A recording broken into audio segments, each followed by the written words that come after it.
Здравствуйте, меня зовут Андрей Шарков. Я президент регионального отделения Украинской Федерации армспорта в Крыму «Армстайл». Начиная с 2003 года мы провели множество турниров. Самые масштабные из них – такие международные турниры, как «Сокровища Черного моря», «Битва на крепости» и всеукраинский турнир «Болей за наших». О каждом из них сняты фильмы и телевизионные программы, которые, надеюсь, вы уже видели. За эти годы лучшие крымские спортсмены участвовали в соревнованиях в Болгарии и Великобритании, Венгрии и Германии, Египте и Италии, Литве и России, Чехии, Финляндии и ЮАР. Сегодня мы хотим рассказать вам о турнире, к которому Крымская Федерация готовилась долгие годы. А за исходом этого турнира пристально следили болельщики и спортсмены-рукоборцы со всего мира. Турнир «Бристоль Кап» прошел 24 июня на южном берегу Крыма в городе Ялта. Вы спросите, почему такой ажиотаж и чем этот турнир отличается от других? Да тем, что впервые на территории бывшего Союза состоялся титульный поединок за пояс чемпиона мира среди профессионалов в категории до 95 килограммов. В поединке за армстолом сошлись легенда мирового армспорта, 15-кратный чемпион мира, 23-кратный чемпион США, победитель более чем 60 международных турниров Джон Брзент из Соединенных Штатов Америки и 5-кратный чемпион мира, 7-кратный чемпион Европы, 16-кратный чемпион Украины, спортсмен из Харькова Тарас Ивакин. Джон Брзент в армспорте – это как Мухаммед Али в боксе. Оставаться непобежденным в течение 21 года – это спортивный подвиг. Джон владеет всеми возможными техническими приемами борьбы. Спортсмены всего мира уважительно называют его профессор. Он занесен в книгу рекордов Гиннесса как обладатель самой сильной в мире руки. Этот Джон Брзент поборол в течение 1 часа 129 соперников. Это о нем и его победе в Голливуде снят фильм «Изо всех сил», где роль Джона сыграл Сильвестр Сталлоне. Благодаря Джону армспорт стал популярным во всем мире. Именно поэтому турнир в Ялте «Бристоль Кап» вызвал такой интерес со стороны болельщиков и спортсменов всего мира. На турнире в качестве почетных гостей присутствовали генеральный секретарь Professional Arm Wrestling Лиги, президенты Федерации армспорта Польши, Украины, Санкт-Петербурга и Севастополя. А освещали турнир лучшие спортивные журналисты всего мира. В конференц-зале отеля «Бристоль» прошла пресс-конференция. Здесь же состоялось и официальное взвешивание соперников. Есть чем гордиться, так что можете сами гордиться. 95. Я очень сильно готовился и очень ждал этого поединка с Джоном. Почему? Потому что, как и Андрей, когда я начинал заниматься армрестлингом, Джон, так сказать, был моим кумиром в мире армрестлинга. Почему? Потому что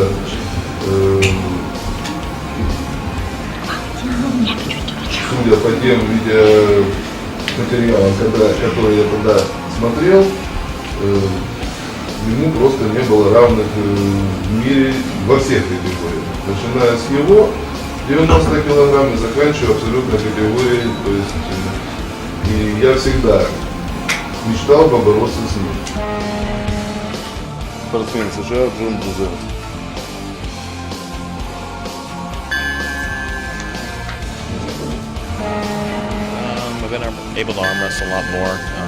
В 3-4 последних месяца я интенсивно готовился, тренировал мускулы. Если я выиграю в первом раунде, я надеюсь, что выиграю и остальные 5. А если его проиграю, то постараюсь сделать второй раунд как можно тяжелее для Тараса и вырвать победу в финальных раундах.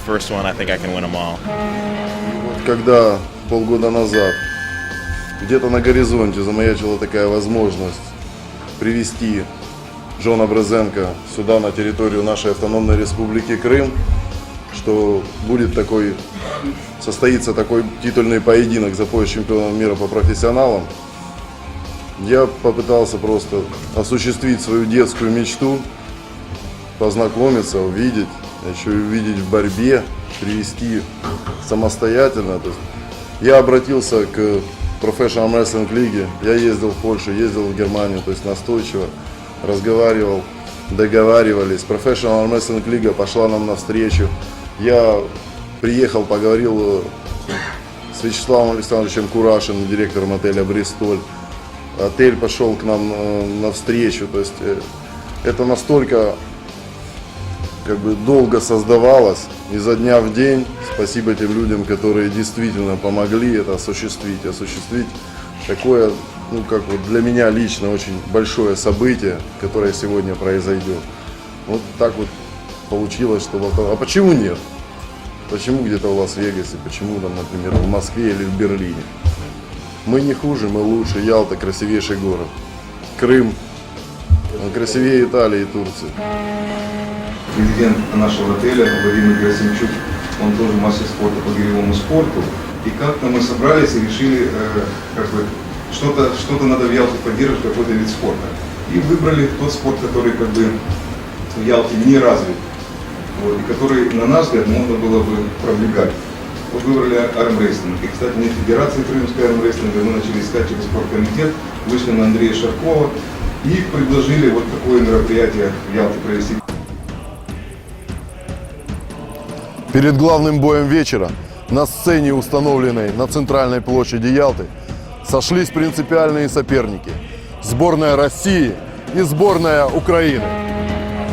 И сейчас лучшие моменты этих поединков прокомментирует наш постоянный комментатор Сергей Райхель. Еще раз здравствуйте, дорогие телезрители! Сегодня я хочу рассказать вам о матчевой встрече по армрестлингу между сборными Украины и России, которая состоялась 24 июня 2005 года на набережной Ялты в рамках турнира «Бристоль Кап». В первом бое на сцену к армстолу поднялись спортсмены из России Олег Балковой и наш земляк, рукоборец из Щелкина Александр Демидов. Несколько слов хочется сказать о спортсменах. Россиянин Олег Балковой. Возраст 24 года. Рост 181 сантиметр. Вес 81 килограмм. Мастер спорта России. Чемпион стран СНГ. Чемпион вооруженных сил России. Бронзовый призер чемпионата России 2003 года. Наш земляк Александр Демидов из Щелкина. Его возраст 23 года, вес 88 килограммов, рост 173 сантиметра. Мастер спорта Украины, неоднократный чемпион Крыма, призер чемпионатов Украины. В 2002 году в Египте на чемпионате мира занял 4-е место. К сожалению, для собравшихся на набережной болельщиков Украины бой у Александра Демидова с самого начала складывался неудачно. Как бы сказали мои коллеги футбольные комментаторы, игра проходила в одни ворота. Первые 4 раунда прошли с безоговорочным преимуществом спортсмена из России. И лишь в последнем, 5-м раунде, который по сути уже ничего не решал, Олег Балковой позволил Александру Демидову выиграть очко престижа. Общий счет встречи 4-1, и Олег Балковой приносит первое очко в копилку сборной России.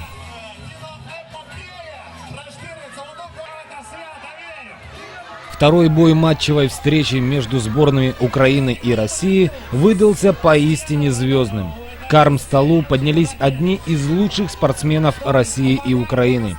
Дзамбалат Цареев из Санкт-Петербурга и Сергей Иванов из Симферополя. Дзамбалат Цареев, город Санкт-Петербург, Россия, рост 181 сантиметр, вес 90 килограммов. Не женат. Занимается армрестлингом с 1997 года. Абсолютный чемпион северо-западного региона России. Призер чемпионата России. Призер первенства мира. Победитель турнира Арммастер. Абсолютный чемпион международного турнира Pro Arm Finland Open. В его активе победы над такими титулованными спортсменами, как Алексом Муджишвили, чемпионом мира и России, Геннадием Фардзиновым, многократным чемпионом мира в тяжелом весе, Андреем Кругловым, многократным чемпионом России, и Арто Антисто, абсолютным чемпионом Финляндии, призером чемпионата мира. Сергей Иванов, Украина, Симферополь, 22 года, рост 176 сантиметров, вес 92 килограмма, мастер спорта Украины, чемпион Европы среди юниоров 2001 года. чемпион мира среди студентов 2005 года, чемпион Украины 2005 года, обладатель Кубка Украины 2003 года, вице-чемпион Украины 2002, 2003 и 2004 годов. Неоднократный призер чемпионатов мира и Европы, победитель многих международных турниров. Этих спортсменов можно назвать давними соперниками. В 2003 году они встречались в тяжелейшем пятираундовом поединке. Тогда наш земляк Сергей Иванов смог свести к ничьей только один раунд, и убедительную победу одержал Дзамбалат Цариев. Поэтому Сергей Иванов жаждал реванша и очень серьезно готовился к этому бою. Но когда Сергей поднялся на помост, ему, возможно, не хватило уверенности в своих силах. В каждом из 5 раундов он смело атаковал, но когда до арм-подушки оставались считанные сантиметры, Дзамбалат Цариев переводил бой в затяжное русло, выматывая Сергея, а затем контратаковал и таким образом одерживал победу в каждом раунде. После этого боя счет матчевой встречи стал 2-0 в пользу сборной России. В завершение матчевой встречи организаторы приготовили самое интересное. В армрестлинге, как и в любом виде борьбы, самыми зрелищными являются поединки супертяжей. И на помост вышли Руслан Кокоев, Россия, и Алексей Семеренко, Украина. Руслан Кокоев, Владикавказ, Россия. Год рождения 1975. Рост 178 сантиметров, вес 100 килограммов. Абсолютный чемпион мира 1999 года. Многократный чемпион мира и Европы в супертяжелом весе. Многократный чемпион России. Алексей Семеренко, Кривой Рог, Украина. Год рождения 1976. Рост 179 сантиметров. Вес 107 килограммов. 4-кратный чемпион мира, 4-кратный чемпион Европы, многократный чемпион Украины. Заслуженный мастер спорта. Но, как и в первом поединке матчевой встречи, борьбы в этом бое не получилось. Бесспорную победу одержал Алексей Семеренко, принеся первое и единственное очко в копилку сборной Украины. Общий счет матчевой встречи 2-1 в пользу сборной России. Бои матчевой встречи между сборными России и Украины не раз заставляли замирать, а потом взрываться аплодисментами зрителей на набережной Ялты. Но это было только начало. Следующими, под звуки национальных гимнов, на сцену поднялись участники рейтингового поединка среди профессионалов по версии Professional Arm Wrestling League. Александр Цветков и Дурсун Ондор. Я его не знаю, это будет первый матч с ним. Говорят, временами он хорош, больше я не могу ничего сказать. Я приехал в Ялту, чтобы бороться. Дурсун Ондор, спортсмен из Турции, возраст 33 года, рост 176 сантиметров, вес 83 килограмма, 12-кратный чемпион Турции, вице-чемпион Европы 2000 года, вице-чемпион мира 2002 года. Александр Цветков, Украина, город Судак. Возраст 25 лет, рост 182 сантиметра, вес 79 килограммов.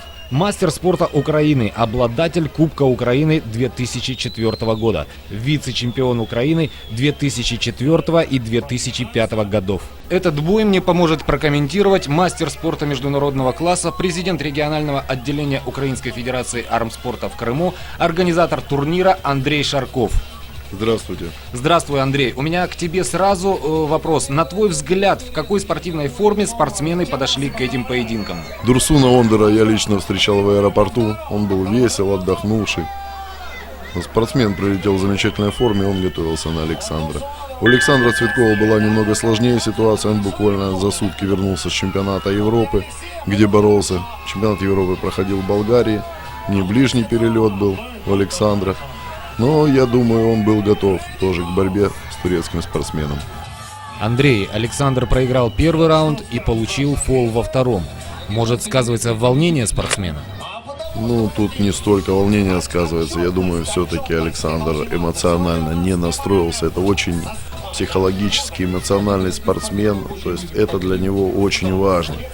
После того, как он проиграл первый раунд турецкому спортсмену, мы видим, что он все-таки смог собраться и уже оказывает достойное сопротивление турку, не спит на старте.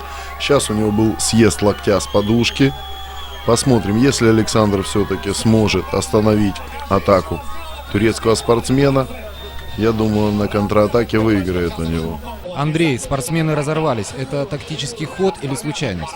Да, это именно тактический прием, который сейчас выполнил Александр. Он хочет связаться на ремнях, и он думает, что в этом положении у него будет небольшое преимущество.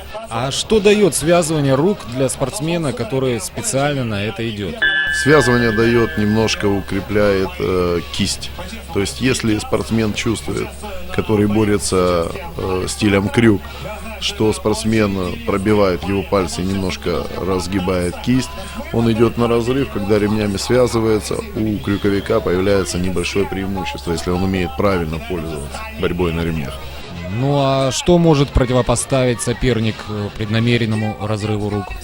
Практически противопоставить, если это опытный спортсмен, невозможно ничего, если только на старте очень быстро, крепко держа руку соперника, выиграть. Но это на этом уровне, на уровне этих спортсменов, это практически невозможно. Александр не даст себя выиграть буквально в течение полсекунды. Мы видим, что на связке у Александра сразу появилось преимущество. Это говорит об опыте нашего земляка. Это сказался и опыт. Видно, Александр уже настроился, он поймал свою борьбу. Мы видим, кисть Александра в данной ситуации прямая. И вот сейчас на наших глазах Дурсун Ондыр почувствовал, что он находится буквально в секунде от поражения, делает правильный шаг, он сам